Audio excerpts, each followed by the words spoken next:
สวัสดีลูกค้าทุกคนนะวันนี้มีโอกาสมารีวิวเป็นลมให้เบิ้งเนาะเป็นรุ่นของเป็น3ตามีครับK2นะ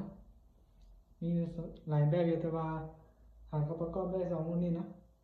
เดี๋ยวจะรีวิวคร่าวๆให้เบิ้งนะตามีรีวิวตามีนะตัวออกไม้ล่าสุดเลยนะ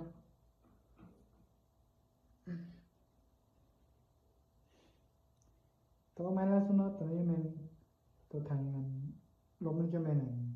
กันไว้ซิเนาะตัวเก่าจะเป็น780เนาะ ตัวออกใหม่แล้วก็ตัวพัดลมของถังจะอยู่เบื้องนี้นะอยู่เบื้องนี้นะแล้วก็ตัวพัดลมของเบานะจะอยู่บนนี้นะจะไม่ได้อยู่บนนี้คือบนอื่นนะ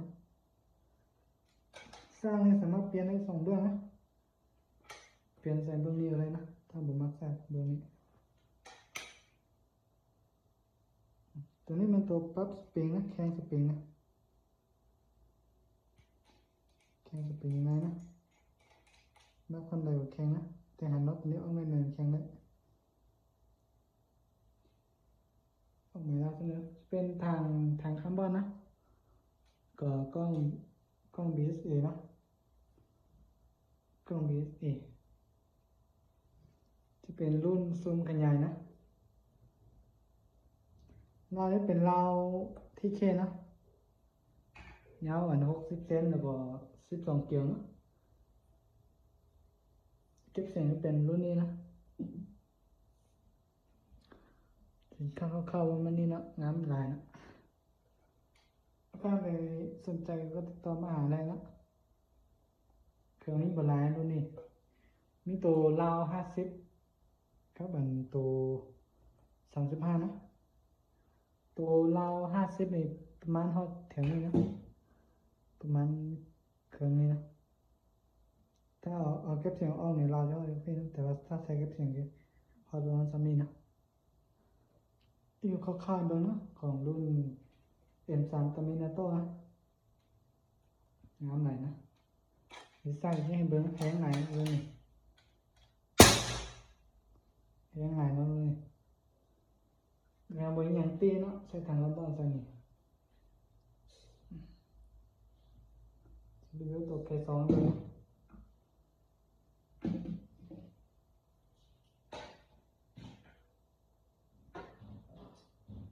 K2รุ่นนี้นะ K2ว่าจะเป็นว่าป๊อปไนท์นะว่าป๊อปไนท์สุดยิงของไซงอนนะเรียบงามนะงามมือหนึ่งนะมือตำนี้นะเรียงงามไหนนะใต้เขาเอาเลยนะล็อกได้นะล็อกทำไรก็สามารถพับได้แล้วแข้งสปริงก็ไม่ได้หันตัวนี้เข้าไปนะหันน็อตตัวนี้เข้าไปก็ที่นี่ตัวล็อกไกนะ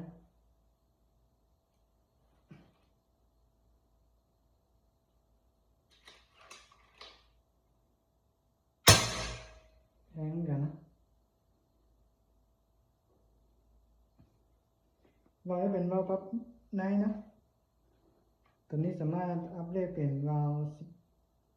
24แหวนได้นะ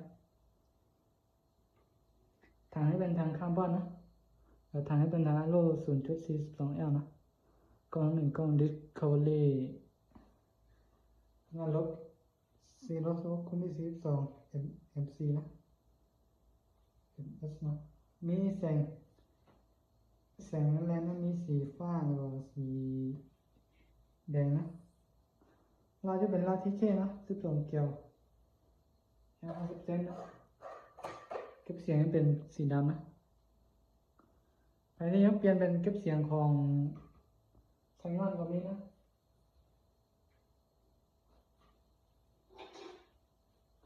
เก็บเสียงตัวสีฟ้านะตัวนี้เนี่ยเบาหน่อยตัวนี้นี่เบาแฮงก็ใส่ปืนก็ว่าเบาเลยแบบนี้จะนักกว่านะตัวสีดำเนี่ยแบบนี้จะเป็นของไซงอนเลยนะเก็บเสียงได้89%นะแบบนี้นะของไซงอนตัวนี้เบาเลย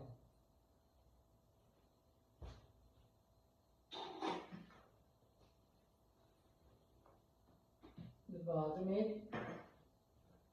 ตัวของตาดิโก้นะตาดิโก้ยังไม่ได้ประกอบเลยนะจะเป็นแต่สุดยิงนะซึ่ง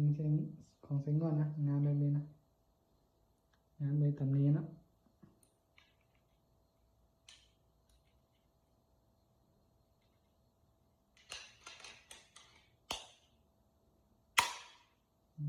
งานแบบนี้นะถ้าไปกันนะถ้าประกอบได้มันจะคือของมันK2นะ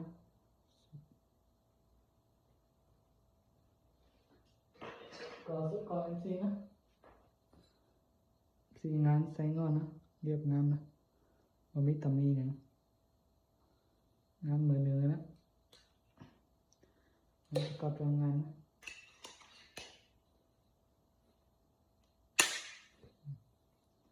งานแบบนี้นะ